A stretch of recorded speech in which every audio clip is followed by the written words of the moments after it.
Oh, can you stop? But folks, we're back. Oh, this camera's messed up again. Um, we're back. Another episode of the McCapstick podcast, and this thing's already loose, and I'm not. But yeah, as you can see, Kevin moved back with his for work. I moved from over there to over here with a new background. Nice little Josh Allen poster in the back. But I believe, if I'm not mistaken, if I know my dates, I think one of us had to go back to school today. Oh yeah, you're funny. Yes, yes. I had first day with third graders. It was fun. It was good. It was fast. It was easy. Day one of I think 100 and something, 100 and oh, that's a really good question. Now I have to Google it because I don't know how many days of school year there is. How many days of school are there? 180. That's what I thought. 180 days. I think it's the So average. I don't think it's always true to form. yeah, I think that's minimum. I think that's a requirement for minimum. Um, yeah, that's what it says for all schools besides South Carolina, which has a different number, which is interesting. Maybe move to South Carolina if it's shorter. Yeah, they don't pay as well though in South Carolina, but I'm Well, sure you it gotta have can't be more that. days off and more pay. I'm sure it might be 160 days. Like at that point, yeah, the amount of more money I'm making for the 20 days, yeah, that just come on, that's easy. But no, it was good. Day one, which means if today is day one of school, that means in 2 days from now is day one of the Would NFL you hold on? kickoff. Well, hold the phone. Hold the phone. We have other stuff to get to first before we get to the NFL Not even prediction. look, not even look at it. But I was Yeah, just talking about yeah. Thanks, the Kevin. fact that football But is starting in two I know you days. didn't watch this, but I did. It was a long race. I thought I was gonna end up having to be late for work or something for that, but Eric Jones, after two mishaps to two different Joe Gibbs racing cars, is their 200th win in the NASCAR Cup Series. And Eric Jones, like he's a guy who lost his ride a couple years ago. Richard Petty took a shot on him, and I'm happy to see this guy back in victory lane for the 43. But as someone who has an autographed Eric Jones card, I mean, I'm happy to see. I'm maybe a little bit happier to see him back in victory lane, but the guy deserves it. He's great at Darlington. It's a good underdog win. So with me not knowing NASCAR very much, this is the first race of the playoffs. Yes. So what qualifies people to move on to the next round, the next race? Is it just placing? So if any of the 16 drivers who are in the playoffs would have won on Sunday, they would have moved on to the next round. Oh, And there's gotcha. Okay. two more races. The next Sunday it's at Kansas, and then Saturday night, the 17th, I believe it is. It is Bristol under the lights, and after that, the four lowest in points will be eliminated.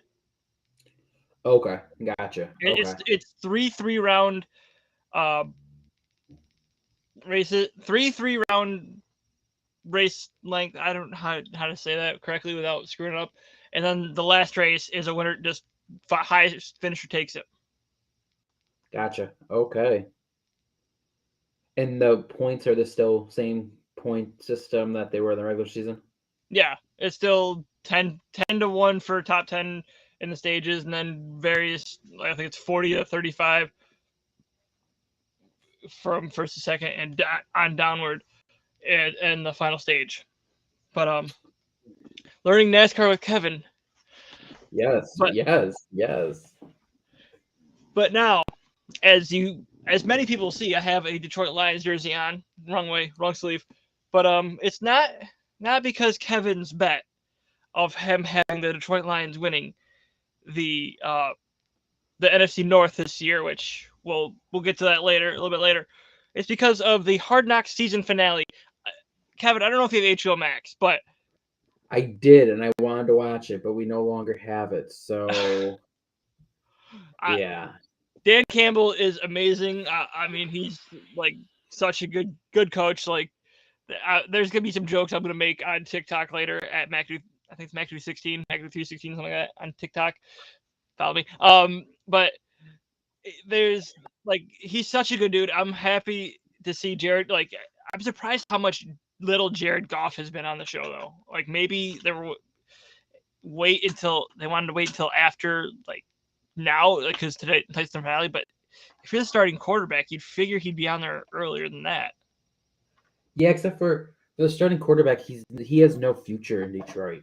Like he's gonna be he's gonna be the bridge quarterback. But for a franchise that has so many young superstars players, they want I think getting in some younger superstars, TJ Hawkinson, Penei Sewell, Amon St. Brown, Jameson Williams, Jeff Okuda, even like those young players, I think are more. I think could be more entertaining to a reality show than Jared Goff would be. I don't remember Maybe Jeff Okuda coming up. I don't remember seeing Penei Sewell. TJ Hawkinson, really? maybe just one thing. It's been mostly Tim Boyle, David Blau, because of what like the first two preseason games. Um, Malcolm Rodriguez, nicknamed Rodrigo. I need to stop. I need to move over so I'm not keep going out of frame.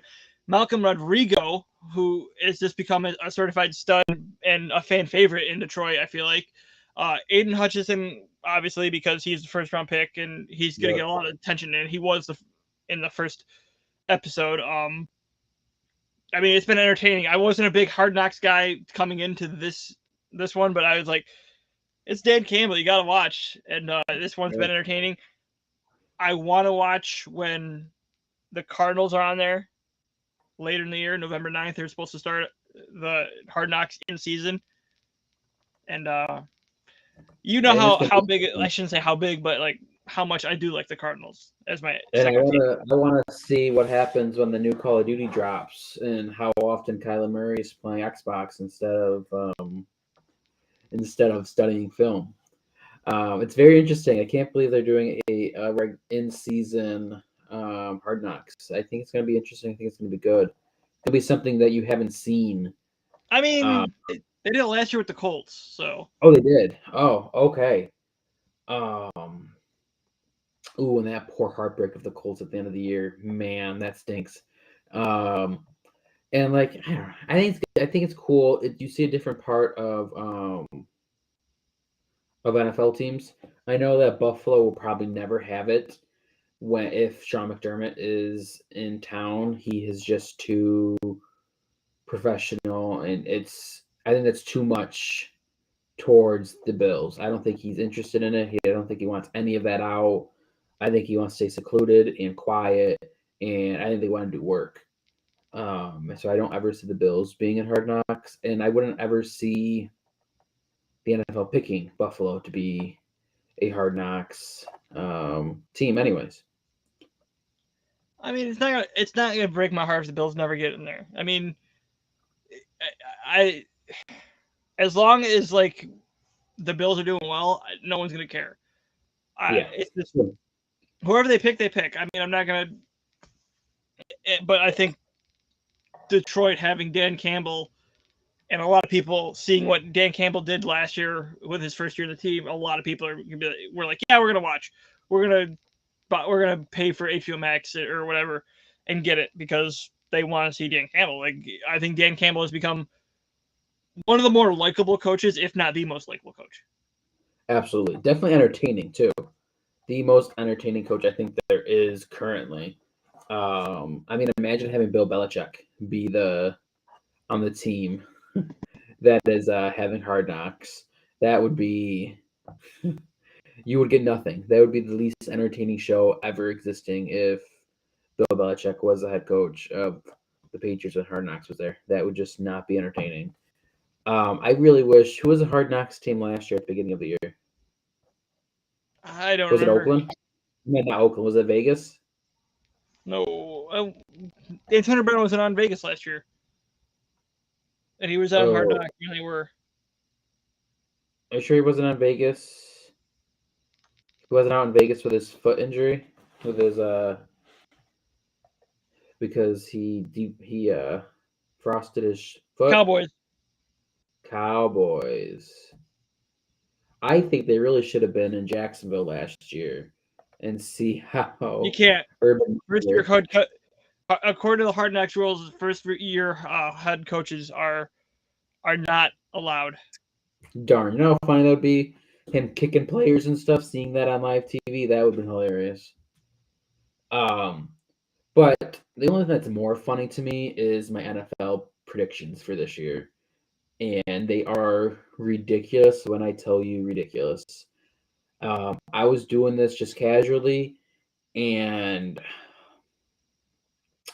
yeah, I have some definitely some interesting picks and some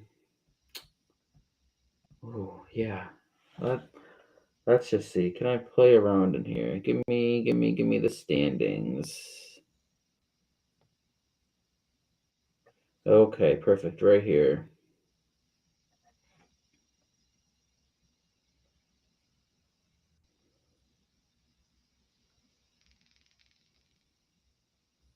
All right. So in the AFC, let's go by division.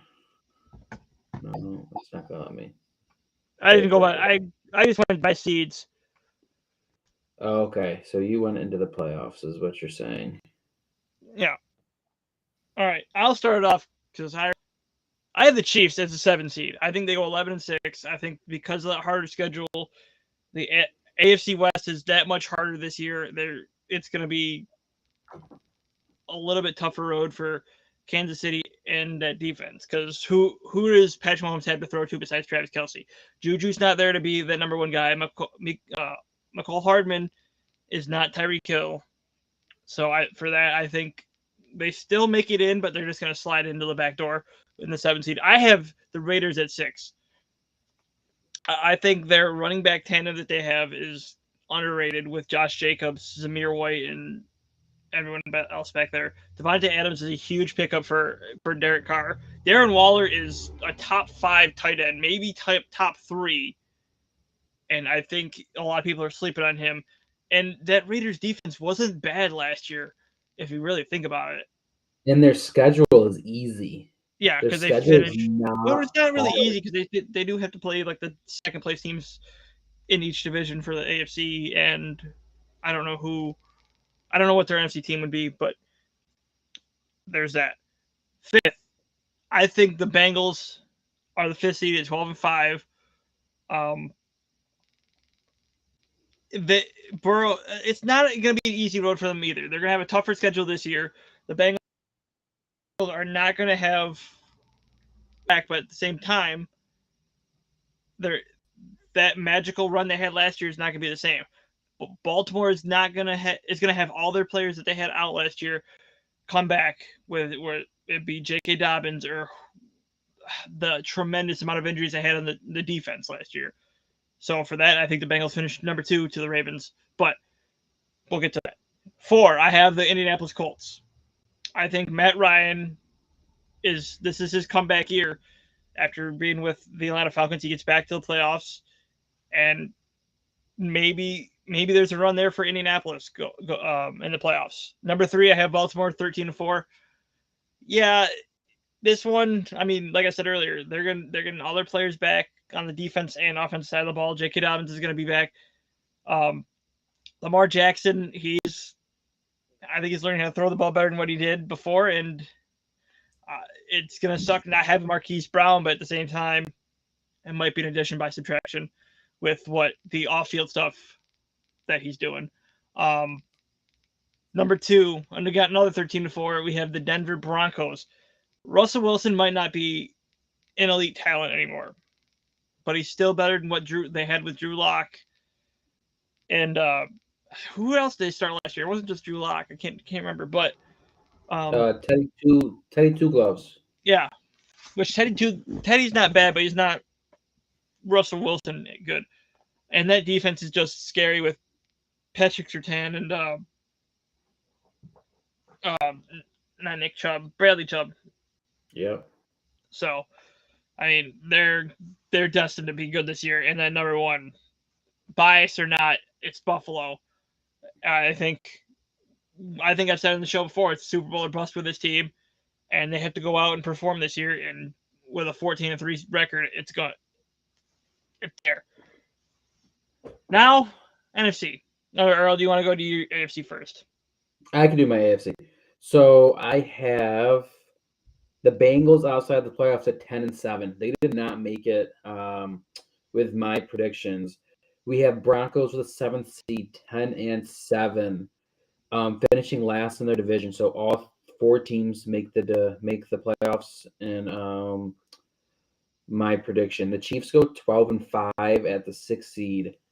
I have them second in their division, splitting mostly with every single team. But when it comes to Patrick Mahomes, you can't count him out. And a lot of the games I gave to them purely because Patrick Mahomes. Chargers 13-4. They are fifth seed in the conference, second seed in their division. Colts, I have winning that division handily. They finished 12-5, and I have the Titans and Jags at 6-11. So Colts have that division easily. I have Raiders at 13-4, having the tiebreaker over the Chargers. And then the Ravens coming in at 14-3. I like their schedule. I like what they're doing. Their defense is going to come back healthy. They have running backs who are going to be healthy this year. And Lamar Jackson wants to get paid. So I think they're huge. And then no surprise here, we have the Bills, the 1 seed, winning the division.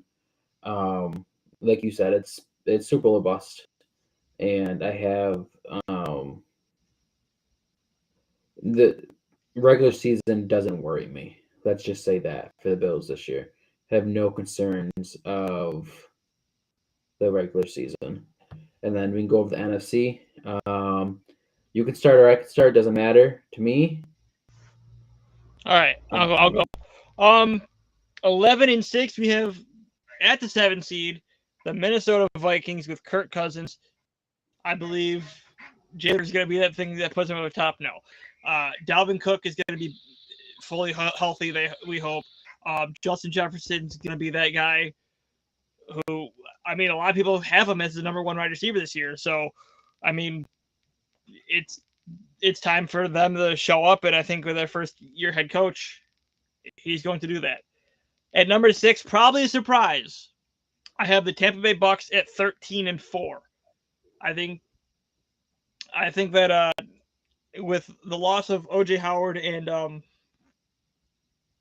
Rob Gronkowski, they're not going to be as good as what they are with their tight ends. Granted, they do have Julio Jones now until Chris Godwin comes back. I mean, it's still a scary team, but there's one team in that division with that defense that they kind of own Tom Brady in the regular season. But we'll get to that later. I have San Fran at 5. That defense is scary. Trey Lance, I think he's gonna have his breakout season this year with him actually getting the starts that he needs. I don't like their running back rotation, how it's like a different running back every week, but I think they'll end up figuring it out. Debo is gonna, if he gets his carries in, end up leading the team in rushing probably. Number 4, for the first time in a long time, we have a back-to-back year in the NFC East where the same team wins it twice. I have the Dallas Cowboys at 11-6, taking it over Philadelphia, who also finishes 11-6, and the tiebreaker is on head-to-head. So I think that the Dak and the boys get it done. Number 3, New Orleans Saints at 13-4. Like I said before, this team owns Tom Brady when it comes to playing him in the regular season. As they are 4-0 in the regular season against Tom Brady on the Bucs. So I think they'll make it an even 6-0, help them push towards that 3 seed that they need. Number 2, the LA Rams, Super Bowl champs. You can't go wrong with that one. And then number 1, you have the Green Bay Packers with Aaron Rodgers. Yes, he has no wide receivers. yes, this team is not going to be the same without Devontae Adams and all that, but they still have A.J. Dillon. They still have Aaron Jones. They still have Aaron Rodgers, the guy who's won back-to-back MVPs. I think Romeo Dubes is going to be that guy who steps up and probably could be an offensive rookie of the year candidate this year if all goes to plan, because like who they had to throw to. Robert Tonyan's not going to be the number one receiver. He's a tight end. They don't have Odell Beckham Jr. yet, and with it being this close to week one, I don't know that he's going to learn the playbook that well for him to be the wide receiver number one for week one or going forward. Yes, and another thing that's going to hurt him, which is kind of getting off topic, he's still injured. Really, he tore his ACL less than 7 months ago. So take that for what you will. Kevin, who do you have? So my number 7 seed, I have the Vikings at 11-6. I like what the Vikings have on paper, and I think if they're in a different division, I think they could easily win. So this is where it gets crazy, and I admit that it gets crazy. I have the Packers at 12-5 at the 5th seed. At the 6th seed. Which then leads to San Fran at 12-5. You're talking about San Francisco and about their offense. I don't think Trey Lance has to do anything special. I think if he's a game manager like Jimmy G was last year and adds in his flash plays that we all know that he has coming out from what he showed in college, I think they have a recipe for success there, and I think they take a decent playoff run. And then I have I have the Lions at 13-4, winning the NFC North. I know it's crazy, but 13-4. I was looking through their schedule. Their schedule is not hard.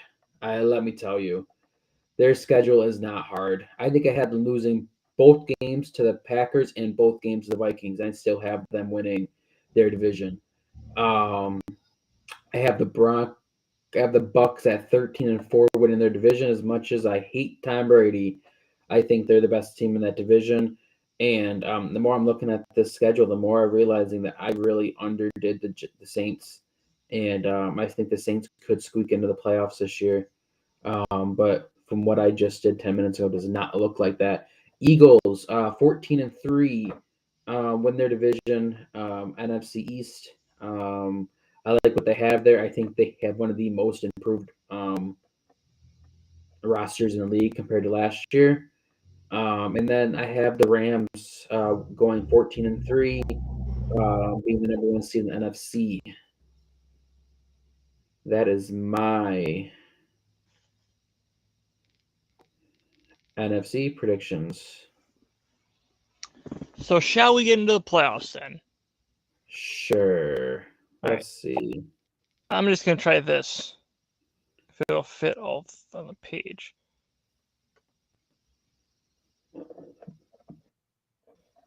Can we do this?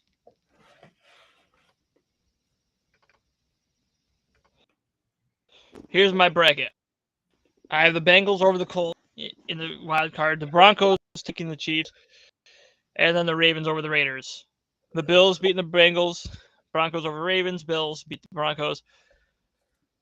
And then on the NFC side, we have the Niners beating the Cowboys again for the second year in a row on wildcard weekend. The Rams taking against the Vikings. The Saints beating the Bucks for the third time this year. Rams over Saints, Packers over Niners, in a rematch of last year's divisional round, which that's funny how that all ends up again. And then this time the Packers beat the Rams, get to the Super Bowl. But it's not Aaron Rodgers who raises the Lombardi. It's Josh Allen and the Buffalo Bills. Probably biased, but like we said, it's Super Bowl or bust for this team. Absolutely. So I won't share my screen because I won't. Let's figure out how to get to it anyways. Right here. So, yeah, why not? Let's just do it. It will let me. Come over here. Come here. Let's go to share screen. Window. Chrome tab. That one right there. Share. Perfect. Can you see it? Ooh, is it seeable? I hope so. So we'll start in the AFC where I have the Chiefs beating the Raiders. And then we have the Broncos losing to the Ravens and the Colts losing to the Chargers. Bills go back and get their revenge from last year's divisional round and win against the Chiefs. And then the Chargers beat the Ravens, and the Bills then go ahead and beat the Chargers in the AFC conference. Then we go down to the NFC where we have the Niners versus the Lions. The fairy tale Lions do end in the wild card, but there's a huge success for that team. I have the Eagles beating the Vikings, and then I have the Bucks beating the Packers. With the Packers, another playoffs with a loss and not getting past getting in the Super Bowl. We have the Rams taking on the Niners from a repeat game from last year, having the Rams win that game, and Eagles versus Bucks, which is also another repeat game. And I have the Eagles winning this time. Eagles versus Rams, Eagles winning, and then the Bills and Eagles in the Super Bowl. And again, our biased selves say the Bills win the Super Bowl, and regardless of what you think, um, we have the Bills winning the Super Bowl. We have some small stuff different in our predictions this year, but for the most part, they're not. I have some wild ones, and the Saints not being in, and you have um, the Cowboys winning. I have the Eagles winning, but for the most part, we both our schedules. We have all four teams making it, right? All four teams making it from the AFC East, AFC West to the playoffs. No, I don't have the Chargers. Oh, you don't have the Chargers. That's interesting. Chargers are some people's favorites to win the Super Bowl, and Justin Herbert to win MVP. So that's interesting. Not quite. And no, I agree with you. I agree. But I was just looking to see what the records were for every Hard Knocks team, and it looks like there have been a few winners, few division winners in there. So I wouldn't count out the Lions. I mean, their Because that's what I was thinking. schedule. Like, I don't know how many teams have been on Hard Knocks, won the division, and been great. Well, the schedule. They start week 1 against the Eagles. Eagles have a lot of new pieces. I mean, they could win that game. Lions week 2. They're facing the Commanders. Commanders are garbage. That's a win. Facing the Vikings. That's an L. I mean, the Seattle Seahawks. That's a dub. Then the next week, I definitely went by their name. They're facing the Patriots. Patriots are Garbo. They could win that game. Lions are in a bye week 6. Ooh, real early. Bye week. Ooh, that sucks. Cowboys. Cowboys are bad too. I mean, Miami Dolphins, trash. Lions versus Packers, that's an L. Lions versus Bears. Bears are trash. I think the Bears are most likely to go 0-17. I had two teams finishing over 17. I had the Giants and the Bears both going 0-17. How? They play each other. Oh, then maybe they're 1-16. The Giants are 1-16. Bears are 0-17. Man, I don't know. This is just. I think you were a little biased in your Giants picks because of someone. I think the Giants are bad. Also, I don't like. I don't think they're that bad. I mean, I had them. I don't like the. I think they're like 4-13 in mine. But. I don't think Brian Daboll is going to be a good head coach. I'd be very surprised if Tyrod Taylor does not play a good portion of the year. Saquon Barkley is going to tear his knee in 3 parts again for the 3rd season in a row. And then their wide receiver Kadarius Toney doesn't even want to be on the team. They don't have a defense. Their O-line is cardboard to put up to protect Danny Dimes. So I don't know. It's not that I'm biased. It's just that I just don't think they're going to be good. I think that's the difference between being biased and not. But speaking of which, being biased, And how well my predictions did this weekend was absolutely horrible. I did my predictions for Clash at the Castle, and I did not do very well. I think I went 1 for 6. And I got that 6-woman tag team match was the only match that I got correct. I don't think I got a single other one correct. Um, I think starting it went with 3-3. I don't know. starting with Gunther and Sheamus. I have to go back and watch that match. I still haven't watched it, but man, did it look good. It was brutal. Yes, and Gunther came out with a win there. Let's see what else happened. I had Rey Mysterio and Edge losing. I had Judgment Day winning, and that did not happen. Edge and Mysterio won. Uh, Yeah, I think the Judgment Day is turning into jobbers. I don't know why they would think this is a good idea, but I mean, they what's the like? Makes no point to have them be together and just become jobbers now for whatever reason. Edge for Edge. Let's see what other type we had the main event, but I want to wait on that. What was another match we had? We had the 6-woman tag team. I did have Bailey and her team winning, which to me isn't that much surprise. Bailey's first pay-per-view return. She had a win. Why can't I think of the other match? That's only 5. What's the last match? Clash of the Castle. Results. Okay. Why can't I find it? Oh, that doesn't matter. That doesn't matter. That doesn't matter. Oh, Liv Morgan and Shayna Baszler. I predicted Liv Morgan to lose that match, and I was wrong. I assumed with Shayna Baszler coming and having Triple H be the head of creative that we're going to see the unstoppable force of Shayna Baszler like they saw in NXT. So I thought that she was going to take the title away. And then lastly, we have Roman Reigns versus Drew McIntyre. And again, man, the head of the table stands with an amazing ending. As much as people don't like it, he's supposed to be a heel. These are heel things that heels do, and it's great. I love to hate him. That's literally his character to me right now.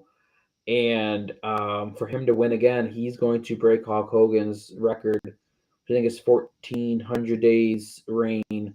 So he he has like 400 more days. He has another year with the titles. So get used to it. As much as I don't want him to be there, and I want the titles to be split. I don't know how they do that and not end his reign.